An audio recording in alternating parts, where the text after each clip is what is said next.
बिजनौर के बाहरी हिस्से में गांव की सड़क पर आकाश राम का एक छोटा सा ढाबा हुआ करता था। कभी ये ढाबा इलाके की शान माना जाता था।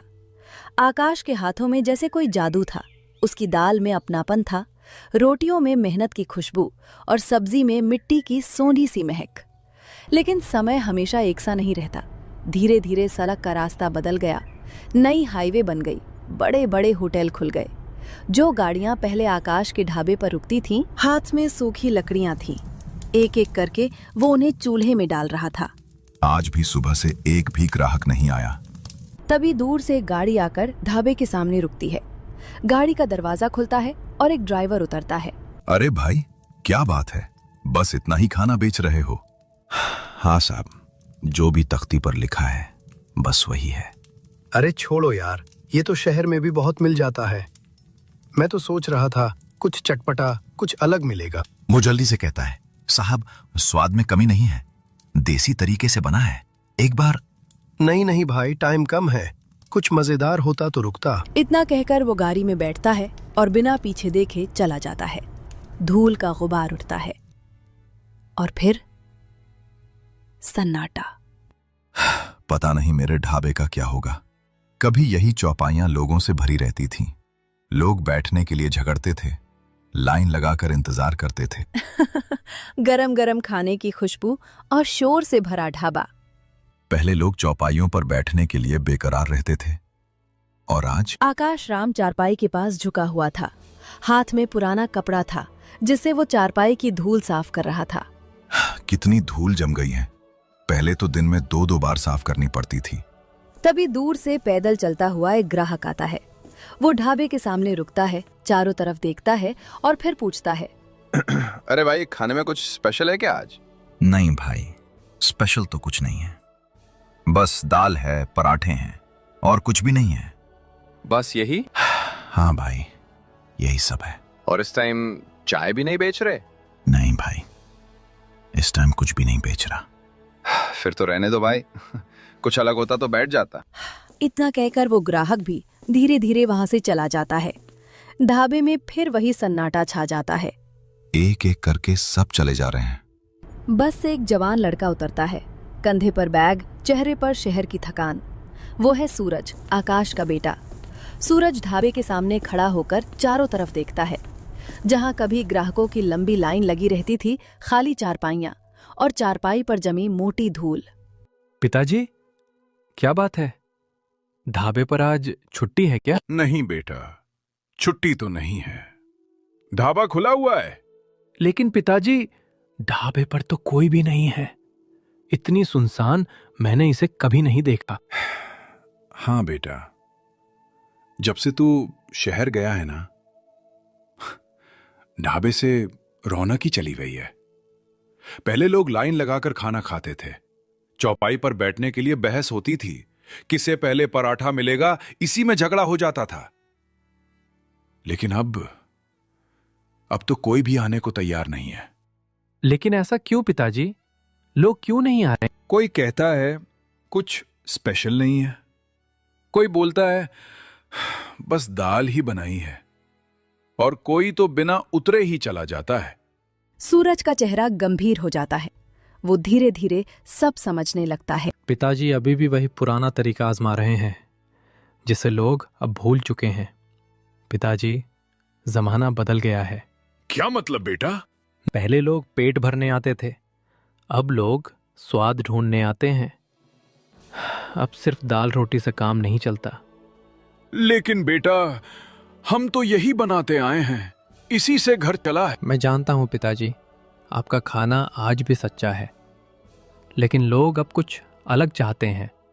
अगर हम नहीं बदले तो ये ढाबा सच में बंद हो जाएगा। तो क्या मैं गलत कर रहा हूं बेटा? शाम पूरी तरह उतर चुकी थी। आसमान में तारे झिलमिलाने लगे थे। घर के आंगन में मिट्टी की खुशबू फैली हुई थी।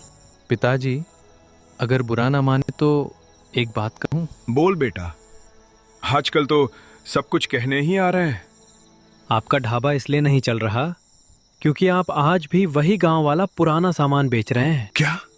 अब तू मुझे बताएगा कि मेरा ढाबा क्यों नहीं चल रहा? मैं इस धंधे में 20 साल से हूं, समझा? जब तू ठीक से बोलना भी नहीं जानता था, तब से मैं चूल्हे के आगे खड़ा हूं। मुझे पता है पिताजी, आपने इस ढाबे के लिए अपनी जवानी खपा दी। आपकी मेहनत पर मुझे गर्व है। तो फिर क्यों कह रहा है कि मैं गलत कर रहा हूं? आप गलत नहीं हैं पिताजी, पर तरीका पुराना हो गया है। अरे वाह, शहर से 2 साल क्या घूम आया, अब पूरे 20 साल का धंधा गलत लगने लगा। मैं शहर इसलिए गया था ताकि सीख सकूं कि लोग आज क्या चाहते हैं। आज शहर के लोग गांव का खाना नहीं चाहते, उन्हें शहरी खाना चाहिए। तो गांव का खाना खराब है? दाल रोटी में क्या कमी है? नहीं पिताजी, दाल रोटी आज भी अच्छी है, लेकिन लोग अब सिर्फ पेट भरने नहीं आते, वे स्वाद और अलगपन ढूंढते हैं। अगर वही शहरी खाना आप अपने देसी मसालों से बनाएं तो लोग उंगलियां चाटते रह जाएंगे। और अगर लोग फिर भी ना आए तो दोष मेरा होगा, लेकिन अगर आए तो पूरा गांव कहेगा। मुझे डर लगता है बेटा, इतने सालों की कमाई दांव पर लगाने से। और मुझे डर लगता है पिताजी कि अगर हम नहीं बदले तो ये ढाबा हमेशा के लिए बंद हो जाएगा। अगली सुबह हल्की धूप के साथ होती है। सड़क पर गाड़ियों की आवाजें आने लगी हैं। सूरज तख्ती सीधी करता है। आकाश राम चूल्हे के पास जाकर राख साफ करता है। तभी अचानक एक चमचमाती कार आकर ढाबे के सामने रुकती है। कार से एक मोटा सा घमंडी आदमी उतरता है, आंखों में अकर, चेहरे पर घमंड। तो आकाश राम, क्या सोचा तूने जो मैंने तुझे कहा था? देखिए सेठ जी, मैं अपना ढाबा खाली नहीं कर सकता। ये मेरी पुरखों की जमीन है, मैं इसे किसी भी हालात में नहीं बेच सकता। पुरखों की जमीन? अरे आकाश राम, भावनाओं से धंधा नहीं चलता। देख जरा, तेरा ढाबा वैसे भी नहीं चल रहा, धूल के सिवा यहाँ कुछ नहीं है। इससे अच्छा है मुझे बेच दे, मैं यहाँ एक बड़ा शानदार होटल बनाऊंगा। तेरा ढाबा हाईवे पर है, इसीलिए मैं खरीद रहा हूँ, वरना ऐसे ढाबे की कोई कीमत नहीं। अब हम अपना ढाबा नहीं बेच रहे। और तू कौन है? मैं आकाश राम का बेटा सूरज, और अब हम अपना ढाबा खुद चलाएंगे। तुम लोग इस ढाबे को? ठीक है, मैं तुम्हें 15 दिन का टाइम देता हूँ। 15 दिन? हाँ, अगर 15 दिन में तुमसे ये ढाबा नहीं चला तो ये ढाबा मुझे चाहिए। ठीक है सेठ जी, अगर 15 दिन में ढाबा हमसे नहीं चला तो हम ढाबा आपको बेच देंगे। ठीक है, 15 दिन बाद मिलेंगे। तब तक सपने देख लो। इतना कहकर सेठ कार में बैठता है। कार धूल उड़ाते हुई चली जाती है। पिताजी, अब ये सिर्फ ढाबा नहीं है, अब ये हमारी इज्जत का सवाल है। उसने अलग अलग देसी मसालों को पीसा, मिट्टी के चूल्हे पर चिकन चढ़ाया और गांव के पुराने नुस्खे से पकाने लगा। धीरे धीरे जब कड़ाही से मसालों की खुशबू उठी तो वो खुशबू सड़क पार करते हुए दूर दूर तक फैलने लगी। तभी सड़क पर तेज रफ्तार से जा रहा एक ट्रक अचानक ब्रेक लगाकर रुकता है। ड्राइवर खिड़की से सिर निकालकर गहरी सांस लेता है। अरे, ये कैसी खुशबू है? पेट तो वैसे ही भूखा है, लेकिन ये खुशबू तो ट्रक से नीचे उतरने पर मजबूर कर रही है। वो ट्रक से उतरता है और सीधे ढाबे पर आ जाता है। अरे भाई, क्या बना रहे हो? खुशबू तो ऐसी आ रही है कि स्टीयरिंग छोड़कर यहाँ खींचा चला आया। जल्दी से जो भी बना है एक प्लेट लगाओ, और हाँ, देरी मत करना। बैठिए भाई साहब, अभी गरम गरम देसी चिकन लाता हूँ। ये शहर वाला नहीं है, गांव के तरीके से बना है। अरे भाई, ये क्या बना दिया तुमने? मैं तो सालों से हाईवे पर ट्रक चला रहा हूँ, लेकिन ऐसा चिकन, ऐसा स्वाद आज तक नहीं खाया। ये चिकन नहीं है भाई, ये तो यादें हैं। बचपन में गांव में जो स्वाद मिलता था ना, वही स्वाद आज यहाँ मिला है। शहरों में तो बस मसाले ज्यादा होते हैं, आत्मा नहीं होती खाने में। भाई साहब, यही तो हम देना चाहते हैं, देसी स्वाद, सच्चा स्वाद। ये चिकन गांव के मसालों और दिल से बना है। अब सुनो भाई, आज से ये ढाबा मेरा अड्डा है। जब भी इस रोड से गुजरूंगा, ट्रक यहीं रुकेगा। तुम्हारा ये देसी चिकन छोड़कर कहीं नहीं जाऊंगा। ढाबा छोटा हो सकता है, लेकिन स्वाद बहुत बड़ा है। जल्दी ही यहाँ भीड़ लगेगी, लिख कर रख लो। इतना कहकर वो ट्रक की ओर बढ़ जाता है। आकाश उसे जाते हुए देखता है। चेहरे पर हल्की मुस्कान और आंखों में नई उम्मीद चमकने लगती है। जो ढाबा कभी सूना पड़ा रहता था, अब वहां सुबह से ही ट्रकों की लाइन लगने लगी। कोई परिवार आ रहा था, कोई ड्राइवर तो कोई दूर गांव से सिर्फ उस देसी स्वाद के लिए। एक शाम काम निपटने के बाद आकाश राम चूल्हे के पास बैठ जाता है। वो सूरज को देखता है जो थकान के बावजूद मुस्कुरा रहा था। बेटा, आज जब ये ढाबा भरा हुआ देखता हूं ना, तो दिल भर आता है। ये सब तेरी मेहनत और लगन का नतीजा। अगर उस दिन तू मुझे समझाता नहीं, अगर तू मुझे नए तरीके से सोचने को मजबूर नहीं करता, तो शायद आज मैं भी वही पुरानी जिद में फंसा रहता। फिर एक दिन मजबूरी में यह ढाबा बेचना पड़ जाता। पिताजी, मेहनत तो आपने पूरी जिंदगी की है।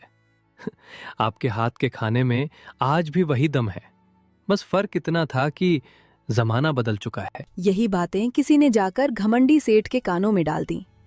सेठ अपने आलीशान कमरे में बैठा था, हाथ में मोबाइल, चेहरे पर जलन और आंखों में गुस्सा।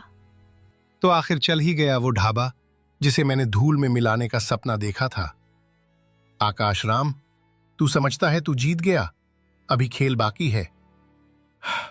हाईवे पर जो ढाबा है ना, आकाश नाम का, मुझे उसकी एक एक चीज टूटी हुई चाहिए। देखो, तुम्हें रात के अंधेरे में जाना है, ना कोई देखे ना कोई सबूत बचे। ढाबे का सारा सामान तोड़कर आ जाना। सेठ जी, काम तो हो जाएगा, लेकिन पैसे वो मुंह मांगे लेंगे। जो पैसे तुम कहोगे मैं देने को तैयार हूं, बस मुझे वो ढाबा टूटा हुआ चाहिए, समझे? ठीक है सेठ जी, सुबह तक आपको खुशखबरी मिल जाएगी। रात गहरी हो जाती है। हाईवे पर सन्नाटा छा जाता है। चांद बादलों में छुपा हुआ था और अंधेरा गुंडों का साथ दे रहा था। जल्दी करो, पहले कुर्सियां, मेज, फिर चूल्हा और बर्तन। कुछ भी खड़ा नहीं रहना चाहिए। कुछ ही देर में ढाबा उजाड़ सा हो जाता है। गुंडे इधर उधर देखते हैं और अंधेरे में गायब हो जाते हैं। सुबह की हल्की रोशनी फैल चुकी थी। हाईवे पर गाड़ियों की आवाज शुरू हो गई थी। आकाश राम कुछ पल तक चुपचाप खड़ा रहता है। आंखें नम हो जाती हैं, आवाज भारी हो जाती है।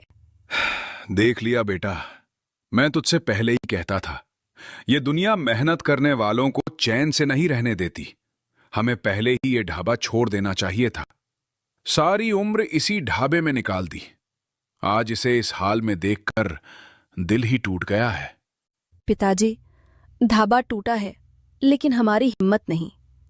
जो लोग डराकर हमें रोकना चाहते हैं, वो यही समझते हैं कि हम टूट जाएंगे, लेकिन हम किसी से डरने वाले नहीं हैं। ये लकड़ी, ये बर्तन, ये चूल्हा सब दोबारा बन सकते हैं, लेकिन अगर आज हमने हिम्मत हार दी तो फिर सच में सब खत्म हो जाएगा। हम फिर से ढाबा बनाएंगे, पहले से ज्यादा मजबूत, और फिर से हिम्मत के साथ काम शुरू करेंगे। बेटा, बात तो तू ठीक कह रहा है। दुकान टूट सकती है, लेकिन इंसान का हौसला नहीं टूटना चाहिए। अगर तू मेरे साथ खड़ा है तो मैं भी पीछे हटने वाला नहीं हूं। ये ढाबा फिर से खड़ा होगा और इस बार पहले से भी ज्यादा नाम करेगा। आकाश राम और सूरज ढाबे को समेत ही रहे थे कि तभी अचानक आसमान में काले बादल छा जाते हैं। उसी बारिश में थोड़ी दूर से एक गाड़ी आकर रुकती है। गाड़ी से उतरता है घमंडी सेठ। बारिश की एक एक बूंद से परेशान, चेहरा पीला पड़ा हुआ। सेठ को बारिश से बहुत ज्यादा एलर्जी थी। बारिश शुरू होते ही उसके शरीर में कमजोरी आने लगती थी और उसे भयानक भूख महसूस होने लगती थी। नहीं नहीं, ये बारिश नहीं होनी चाहिए थी। अगर अभी कुछ खाया नहीं तो मेरी हालत बिगड़ सकती है। आकाश राम, मुझे जल्दी से खाना खिला दो। मुझे बहुत गंभीर बीमारी है। जब भी बारिश होती है मुझे भयानक भूख लगने लगती है। अगर मैं समय पर खाना नहीं खाऊं तो मेरी जान भी जा सकती है। मैं हाथ जोड़कर तुमसे विनती कर रहा हूं। आकाश राम बिना देर किए चूल्हा जलाता है, जो थोड़ा बहुत सही सलामत बचा था, और तुरंत गरम गरम देसी चिकन परोस देता है। सेठ कांपते हाथों से पहला निवाला खाता। आह, ये स्वाद आज भी वैसा ही है जैसा पहले था। आकाश राम, आज तुमने मेरी आंखें खोल दी। मैं ही वो इंसान था जो तुम्हारा ढाबा टूटवाना चाहता था। मैंने सोचा था कि पैसे के दम पर सब कुछ खरीदा जा सकता है, लेकिन आज जब सब कुछ टूट चुका था तब भी तुमने मुझे खाना खिलाया बिना कोई सवाल किए। सेठ जी, ढाबा सिर्फ पैसों से नहीं चलता। ढाबा चलता है भूखे को खाना खिलाने से और इंसानियत निभाने से। अब मुझे समझ आ गया है। मैंने जिंदगी भर सिर्फ फायदा देखा, लेकिन आज इंसानियत देखी है। आकाश राम, अब मैं भी तुम्हारे साथ काम करूंगा।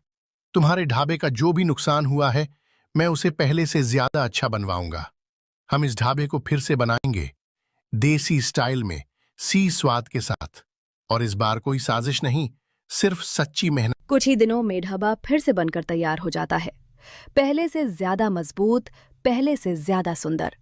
और जब ढाबा दोबारा खुलता है तो लोग कहते हैं, ये ढाबा सिर्फ खाने का नहीं, इंसानियत का